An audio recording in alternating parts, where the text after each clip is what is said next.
I'm here with Stuart Leven, UK and Ireland Managing Director for Royal Caribbean, and we're on board the line's newest and biggest ship, Harmony of the Seas. So Stuart, tell us, what are the standout features for you on Harmony of the Seas?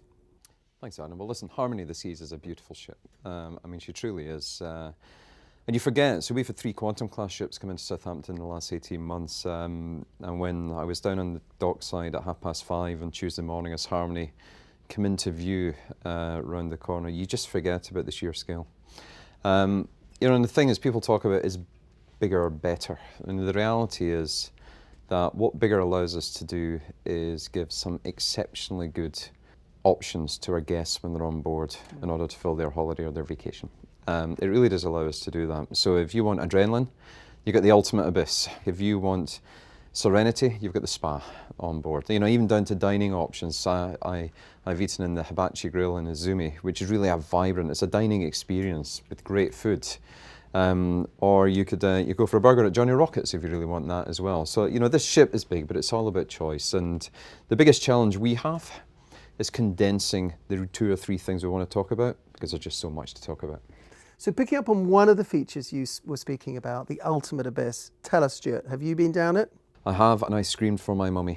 It's the only way to describe it. I raced our president, Michael Bailey, down. Obviously let him win. I had to slow myself down with my elbows towards the bottom. But the great thing about the ultimate abyss is that if you're scared from heights, you're absolutely stuffed before you get on it, because you have to walk across a 3-metre glass platform with nothing between you and 10 stories down, which is a swimming pool actually, which is usually covered up. And then you get in it and you push yourself off in your mat. And what you can't see from the outside is the inside has a wonderful interactive light and sound show that's coming at you as you're going down. So by the time you come out at the bottom, you're just scrambled egg. That's the only way I can describe it. But the great thing about when you come out at the bottom is you're 6 steps away from Sabor, where you can go and get a tequila. Fantastic. Because you need it. Now, we're only in the second day of the sailing, and we've got a ship full of travel agents and media. Tell us the things you've been hearing. What for them, what are the standout features? What are the things they're going to be selling to their clients? Do you know what? Sometimes it's things that you don't think about. The art's getting such great, which it always does with Royal Caribbean, but the art's getting really talked about. Down in the Royal Promenade, we get this massive, big sculptured silver skull, which is truly massive, that breaks itself up and goes back together again. It's really hard to explain, but it's quite mesmerising. You can just sit and watch it for hours, which is quite akin to the sort of art that we're going for, big statement features. I think that's quite impressive. One of my favourite feature when I compare it to the other Oasis-class ships, the 7 Jamies in Central Park, Jamie's Italian in Central Park. I think the fact that we have this beautiful outdoor space for a Jamie's Italian, and the whole family dining, alfresco dining thing just really lends itself to a nice hot summer's day in Central Park. Fantastic. Now, the ship will only be in the UK for a handful of days, then it moves down to Barcelona and will stay there for the summer. How are you getting that message across to UK consumers? Come and fly cruise with us in the Med. What are you saying to them?